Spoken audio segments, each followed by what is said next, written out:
Résine végétale provenant de l'acacia, la gomme arabique est très demandée par le secteur agroalimentaire.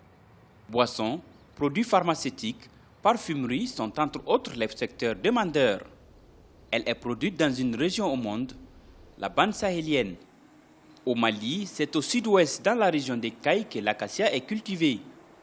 Avec 4 milliards injectés à travers le programme cadre intégré, le gouvernement malien veut relancer le secteur de la gomme arabique.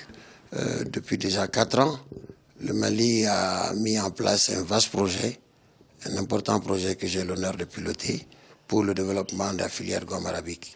Et c'est pour cela d'ailleurs, comme avec le changement climatique et la coupe abusive des arbres, le Mali a estimé qu'il était, compte tenu de la dynamique que connaît le marché mondial de la gomme arabique, du fait de ses utilisations, le Mali a estimé qu'on devrait replanter 10 000 hectares de gommiers. Sur les 130 000 tonnes de résine vendues en 2015, seulement 6 000 tonnes ont été produites au Mali.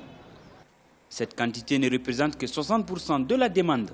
Le Mali, qui veut gagner des parts de marché, s'active dans la formation de ses producteurs regroupés en coopératives. Aujourd'hui, donc, les 135 communes où nous avons mis en place, conformément aux règles de l'acte OHADA, les sociétés coopératives simplifiées.